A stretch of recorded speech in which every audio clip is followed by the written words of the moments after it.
Hello everyone, welcome back to my channel the knowledge club. आज हम discuss करेंगे Indian economy के important question जो बीबीए थर्ड सेम के लिए इंपॉर्टेंट हो जाते हैं। तो यहाँ पे मैं शुरू करने से पहले मैं आपको बता देता हूँ, अगर आपको नोट्स या क्वेश्चन चाहिए तो आप टेलीग्राम चैनल को ज्वाइन कर सकते हैं, लिंक डिस्क्रिप्शन में है।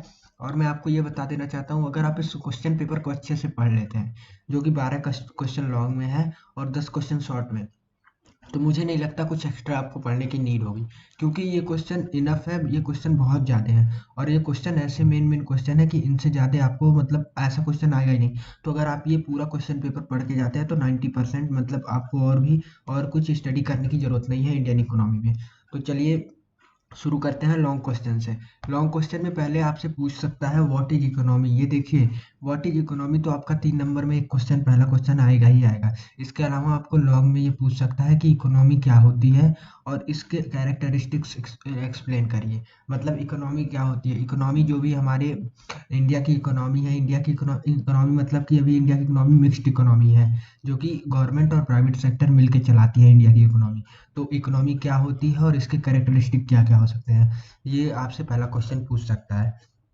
उसके बाद अगर हम आगे चलेंगे तो सेकंड क्वेश्चन हमसे पूछेगा what do you mean by population explosion, what is the main reason of growth of population.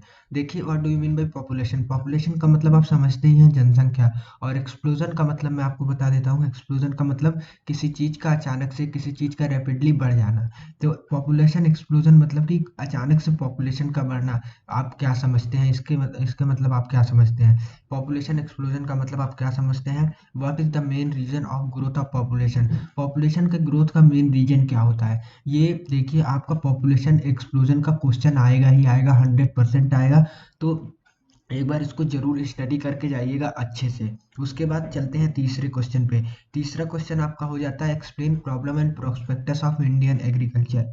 देखिए, लॉन्ग में 15 नंबर में आपका एक क्वेश्चन प्रॉब्लम एंड प्रोस्पेक्टस से बन के आएगा, वो चाहे स्टील इंडस्ट्री, चाहे शुगर इंडस्ट्री, चाहे एग्रीकल्चर इंडस्ट्री। तो तीनों को एक बार अच्छे से आप रीड कर लीजिएगा। बाकी एग्रीकल्चर इंडस्ट्री भी बहुत इंपॉर्टेंट है कि एग्रीकल्चर इंडस्ट्री की प्रोस्पेक्टस क्या होते हैं, उनकी प्रॉब्लम्स क्या होती है, क्या क्या दिक्कतें आती हैं एग्रीकल्चर इंडस्ट्री में। तो आप एक बार इसको ज़रूर अच्छे से पढ़ लीजिएगा।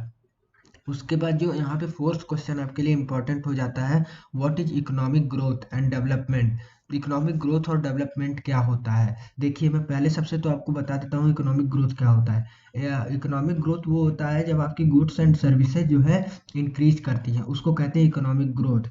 और इकोनॉमिक, देखिए आप ऐसे लिखिएगा, the term economic development can be explained as a process by which the economic well being and quality of life of nation. जैसे इकोनॉमी का डेवलपमेंट होना, इंफ्रास्ट्रक्चर का सही हो जाना, एजुकेशन सिस्टम का सही हो जाना, हेल्थ केयर सही हो जाना, तो ये सब हो गया इकोनॉमी का डेवलपमेंट। और इकोनॉमी का ग्रोथ होना, गुड्स और सर्विसेज का जो है इंक्रीज हो जाना, आपका जीडीपी का इंक्रीज हो जाना, पर कैपिटा इनकम इंक्रीज हो जाना, तो ये होता है इकोनॉमिक ग्रोथ। उसके बाद आपसे पूछेगा कौन कौन से फैक्टर हैं जो इकोनॉमिक डेवलपमेंट और इकोनॉमिक ग्रोथ को अफेक्ट करते हैं। तो आप ये अपना खुद मतलब देख के लिख लीजिएगा, बना के लिख लीजिएगा, या फिर आप इसको अच्छे से पढ़ के जाइएगा। आपसे इकोनॉमिक ग्रोथ और डेवलपमेंट का क्वेश्चन जो है 90% प्रोबेबिलिटी है कि पूछ सकता है। या तो डिफरेंस पूछेगा या तो ये पूछेगा शॉर्ट में इकोनॉमिक ग्रोथ और डेवलपमेंट क्या होता है। उसके बाद फिफ्थ में हम चलते हैं, fifth question explain briefly unemployment. देखिए, यहाँ पे ये क्वेश्चन जो है अनएम्प्लॉयमेंट क्या होता है। तो एक मिनट रुक जाइए, बताता हूँ अनएम्प्लॉयमेंट क्या होता है। देखिए, अगर आपको नोट्स चाहिए तो आप टेलीग्राम चैनल को ज्वाइन करिए, वहाँ पे कई सारे क्वेश्चंस भी जो हैं इंपॉर्टेंट के आंसर के साथ प्रोवाइड किए जाएंगे। तो आप एक बार उसको ज्वाइन जरूर कर लीजिएगा। बाकी मैं आपको यहाँ पे बता ही देता हूँ कि कौन कौन से क्वेश्चन आ रहे हैं।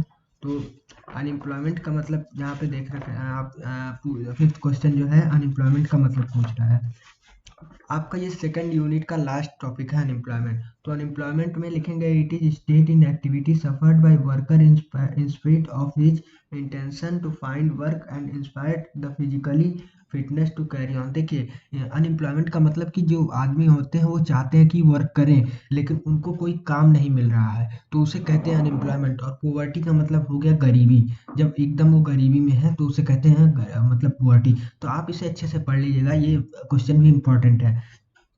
सिक्स्थ क्वेश्चन हो जाता है explain the role of commercial bank. Commercial bank के रोल क्या होते हैं, इसको एक्सप्लेन करिए in the economic development of India. Economic development में कॉमर्शियल बैंक के क्या रोल हो सकते हैं, इसको आप अच्छे से एक्सप्लेन कर दीजिएगा। देखिए कॉमर्शियल बैंक क्या होते हैं। Commercial bank is a type of financial institution loan and bases financial product. देखिए कॉमर्शियल बैंक आपके हो जाते हैं जैसे आरबीआई तो आपका सेंट्रल बैंक है। कॉमर्शियल बैंक जैसे हो गया पंजाब नेशनल बैंक, ग्रामीण बैंक, ये सब जो है वो क्या करते हैं, हमारे गांव के लोगों को या फिर हमारे जो शहर के लोगों को है उनको लोन प्रोवाइड करते हैं, उनका जो है पैसा जमा करते हैं, यही करते हैं। और कौन कौन से ऐसे क्या क्या रीजन है जो कि इकोनॉमिक डेवलपमेंट में कॉमर्शियल बैंक हेल्प करता है। उसके बाद सेवंथ क्वेश्चन है explain the contribution of green revolution in the development of Indian agriculture. Indian agriculture के डेवलपमेंट में ग्रीन रेवोल्यूशन का क्या कंट्रीब्यूशन है, तो ये भी एक इम्पॉर्टेंट क्वेश्चन हो जाता है। इसको भी आप एक बार अच्छे से देख लीजिएगा। ग्रीन रेवोल्यूशन आपका 110% आपके जो है क्वेश्चन पेपर में आएगा ही आएगा, ग्रीन रेवोल्यूशन का क्वेश्चन। तो ग्रीन रेवोल्यूशन क्या होता है, आप इसको ऐसे लिख सकते हैं, the green revolution of third agriculture revolution was a period of technology transfer initiative that saw a dramatic increase in crop yield and agriculture production. These change in agriculture being development nation following will and continue globally until the last 1980s। आप ऐसे इसको लिख सकते हैं, अच्छे से definition लिख सकते हैं। बाकी अगर आप कहेंगे तो मैं टेलीग्राम पे इसके आंसर प्रोवाइड करवा दूंगा। उसके बाद आप देखेंगे यहाँ पे of Indian agriculture and also explain main feature of green revolution. Green revolution के मेन फीचर्स भी लिखिए। उसके बाद शॉर्ट एनालिसिस। शॉर्ट एनालिसिस का मतलब हो गया स्ट्रेंथ वीकनेस अपॉर्चुनिटी थ्रेट। मतलब एक कंपनी की स्ट्रेंथ, उसकी वीकनेस, अपॉर्चुनिटी और थ्रेट क्या क्या हो सकते हैं। और टेक्सटाइल इंडस्ट्री, कॉटन, शुगर और स्टील, ये चारों इंडस्ट्री का आपको शॉर्ट एनालिसिस करना है। उसके बाद नाइन्थ क्वेश्चन जो आपका हो जाता है explain the role of small scale industry in the development of Indian economy. Small scale industry देखिए वही होती है शायद जो मतलब जो कंपनी 1 करोड़ से कम की लागत की होती है, ऐसे ही कुछ होती है, आप इसको देख लीजिएगा। Small scale industry most important question है और क्या क्या रोल होता है जो डेवलपमेंट इंडियन इकोनॉमी के डेवलपमेंट में काम आता है। 10th क्वेश्चन होता है explain briefly the main characteristic of Indian economy. Indian economy में आपको पता है मिक्स्ड इकोनॉमी है, तो मिक्स्ड इकोनॉमी की मेन कैरेक्टरिस्टिक क्या क्या हो सकती है। पहला तो ये हो जाता है कि बोथ मतलब दोनों प्राइवेट और पब्लिक दोनों सेक्टर जो है हमें हेल्प करते हैं इकोनॉमी के डेवलपमेंट में, ठीक है। उसके बाद आपकी ऐसे कई सारी जो है कैरेक्टरिस्टिक्स हो जाती है मिक्स्ड इकोनॉमी में। उसके बाद 11th जो क्वेश्चन है वो है explain the problem and prospectus of sugar industry.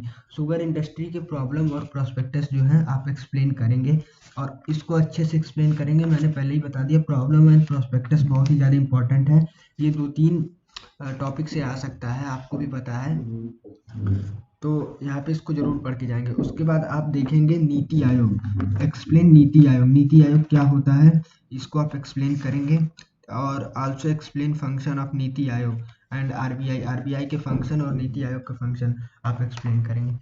देखिए नीति आयोग फाउंड हुआ था 1 जनवरी 2015 को। ये प्लानिंग कमीशन को हटा के आया था। ये इसका हेडक्वार्टर न्यू दिल्ली में है। इसके चेयरपर्सन होते हैं PM of the country, country के जो पीएम होते हैं। अब कुछ देखिए कुछ फंक्शंस होते हैं नीति आयोग के। शेयर्ड नेशन एजेंट, उसके बाद है decentralize planning, knowledge and innovation hub, और ऐसे कई सारे फंक्शंस होते हैं, तो आप इसको जरूर देख लीजिएगा। तो यहाँ पे नीति आयोग काफ़ी इंपॉर्टेंट क्वेश्चन है आपकी जो है क्वेश्चन पेपर के लिए, तो नीति आयोग आएगा ही आएगा, 100% आएगा। उसके बाद अदर फंक्शन इसके हो जाते हैं कॉन्फ्लिक्ट रिजोल्यूशन, टेक्निकल अपग्रेडेशन। तो नीति आयोग मतलब प्लानिंग कमीशन पहले था, प्लानिंग कमीशन को हटा के नीति आयोग लाया गया जब से मोदी जी की गवर्नमेंट बनी है। उसके बाद हम चलते हैं कुछ शॉर्ट क्वेश्चन से। शॉर्ट क्वेश्चंस भी इंपॉर्टेंट हो जाते हैं 3 नंबर और 7 नंबर के लिए।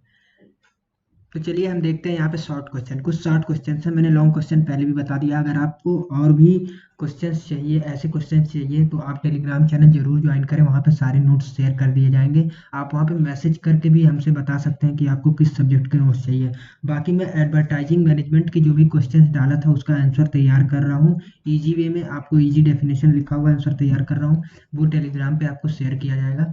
तो मैं आपको एक बार और बता देना चाहता हूँ, ये जो इंडियन इकोनॉमी के जो क्वेश्चन है यहाँ पे लॉन्ग क्वेश्चन जो मैंने आपको बता दिए हैं और शॉर्ट बता रहा हूँ, तो 90% जो है इसी में से आएगा और बाकी एक्स्ट्रा आपको पढ़ने की नीड नहीं है। बाकी अगर आप पढ़ना चाहते हैं तो बाकी सारी यूनिट्स की वीडियो जो है आपके यूट्यूब चैनल पे पड़ी हुई है। तो चलिए हम देखेंगे यहाँ पे short question.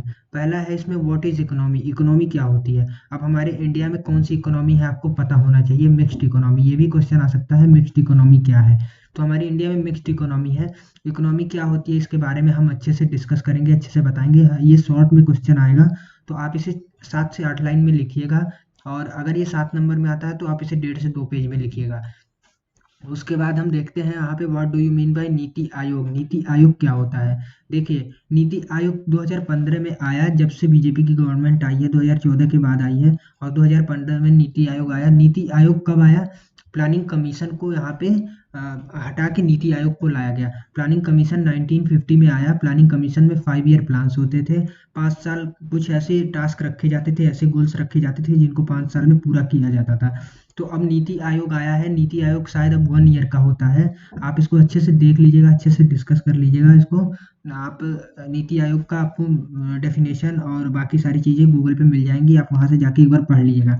Most important question है, नीति आयोग आएगा ही आएगा आपके पेपर में। उसके बाद ग्रीन रेवोल्यूशन, जो मैंने लॉन्ग में बताया है, मोस्ट इंपॉर्टेंट है, ये 100% आपका आएगा। ग्रीन रेवोल्यूशन मतलब नई टेक्नोलॉजी की तरफ बढ़ना, और बाकी सारी चीज़ें ग्रीन रेवोल्यूशन में थी। ये एग्रीकल्चर सेक्टर से रिलेटेड है। उसके बाद चलते हैं, देखते हैं व्हाट इज आरबीआई। आरबीआई का आप जानते ही होंगे, आरबीआई क्या है, reserve bank of India. Reserve bank of India हमारी जो है सेंट्रल बैंक है। आरबीआई क्या है, तो आप आरबीआई के बारे में बताएंगे। उसके बाद आप बताएंगे आरआरबी क्या है, आरआरबी के बारे में भी आप अच्छे से डिस्कस करेंगे।